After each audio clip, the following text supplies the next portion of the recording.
says it does not plan to change its security plan. We have team coverage tonight, how state lawmakers on both sides of the aisle are responding, and a look at how local law enforcement plays a role in high-profile security. Also, the latest on the security at the Republican National Convention.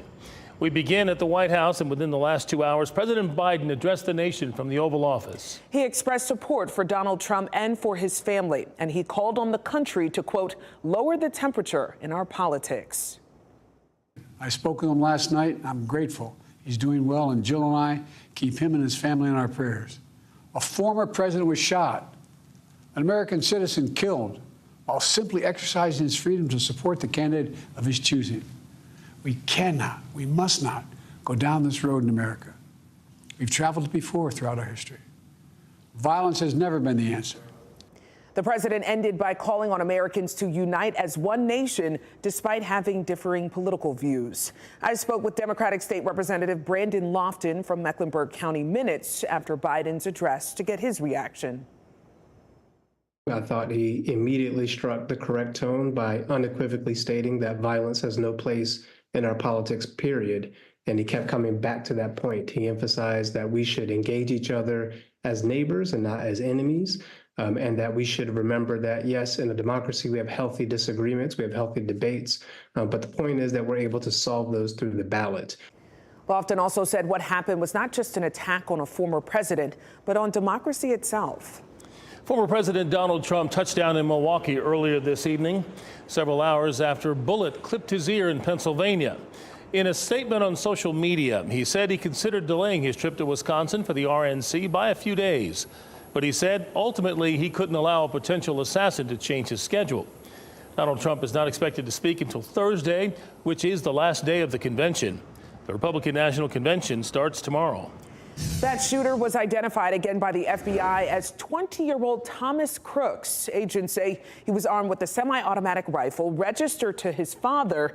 And we want to show you this map of the shooting scene in Butler, Pennsylvania. So the rally took place on the grounds of the Butler Farm Show. That's about 35 miles north of Pittsburgh. There were tens of thousands of people there. This is where the stage was set up. You see it there. And it was on the roof of the building is where the Secret Service had their snipers. They really did have a pretty good vantage point, and yet no one spotted the gunman on the roof of this building. It's about 400 feet from the stage where Trump was standing. For context, roughly 4 basketball courts placed end to end, or 1 1/3 football fields. He was very close. Today, investigators searched the home of the shooter in Bethel Park, Pennsylvania. A law enforcement official said there was explosive material found inside. The FBI also said bomb-making materials were found inside the vehicle the shooter drove to the rally. Law enforcement say the shooter's parents are cooperating with the investigation. We are learning more about the spectator who was killed during yesterday's shooting. Corey Comprator was a father of 2 girls and a firefighter. Pennsylvania's governor said he was at the rally with his family when the shots rang out. He said Comprator shielded his family and died a hero. The firefighter worked with the Buffalo Township Volunteer Fire Department. In a statement on Facebook, the department said Corey will be greatly missed by all who knew him. Corey, rest easy, brother. We'll take it from here. A 57-year-old David Dutch and 74-year-old James Copenhaver are also injured. They are in critical but stable condition.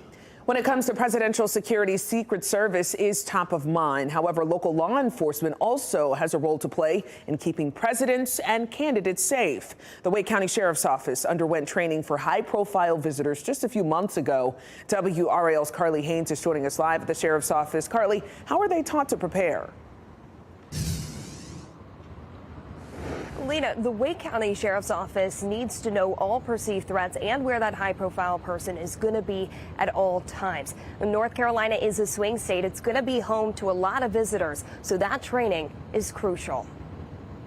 A November training shows Wake County deputies boxing in WRAL's Deborah Morgan, who's playing the role of a dignitary. Proper training and experience is why we have these classes, and that way we can effectively do our job whenever these visits occur.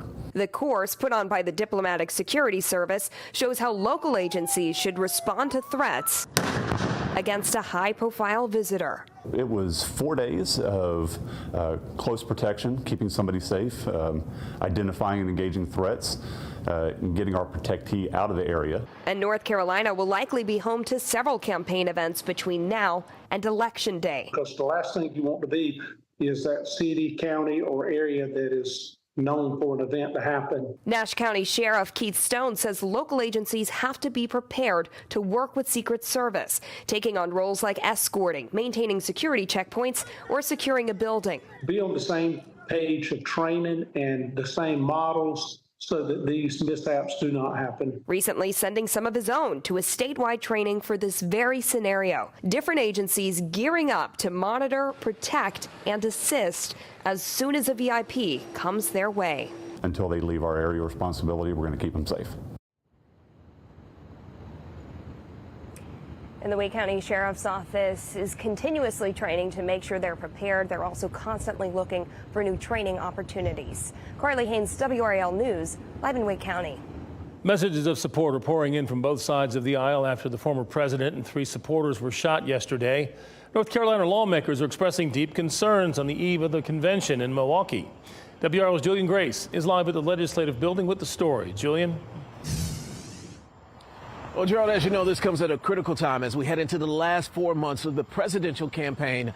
And both the Democrats and Republicans, they are telling me tonight they want peace. Around 2 p.m. Sunday, Donald Trump posted that he was headed to the Republican National Convention.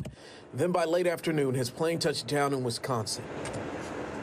And he's not making this journey alone. A slew of North Carolina Republican leaders have already made the 900-mile trip. Where do we go from here? I think we pray about it. Including State Senator Jim Bergen from the 12th District. Take a look at what happened. He's seen the footage, he's read the headlines and the updates, and he's confident things will change moving forward. It's a real wake-up call about politics, about civility, and I think it's going to change things. You know, God uses things to change people and change our hearts. I think you're going to see a change in Donald Trump. These calls for a more civil political season are bringing Democrats and Republicans together. This evening, over the phone, we chatted with Democrat State Rep Marcia Morey. This rhetoric of fighting and violence has got to stop. We have to be civil. We have to engage in good discussions and debates and never resort to violence. About 2,400 delegates from around the country will come together this week to officially nominate Trump in Milwaukee. North Carolina's Sarah Reedy Jones is one of them, and despite what happened on Saturday, she's ready to get to work on Monday. It's scary, but I think you're going to see our delegates are more determined than ever to be there. We want to show the world that there's a sense of strength and that we can't back down. Let's talk a little bit more about Reedy Jones. She texted me about a couple of hours ago telling me that she's been to a number of Republican national conventions before, but she's never seen security like she's currently seen in Milwaukee right now.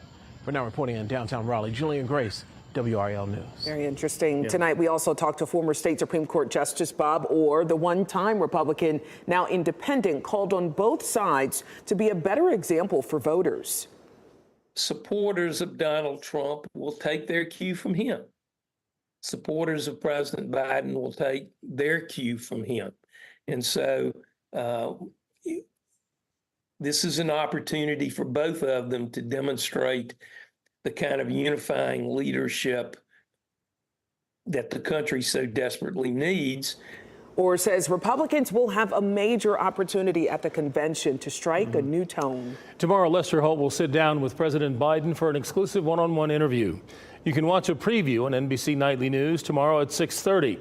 You can see the full unedited interview in a primetime special at 9 o'clock on WRAL. Still ahead, a former assistant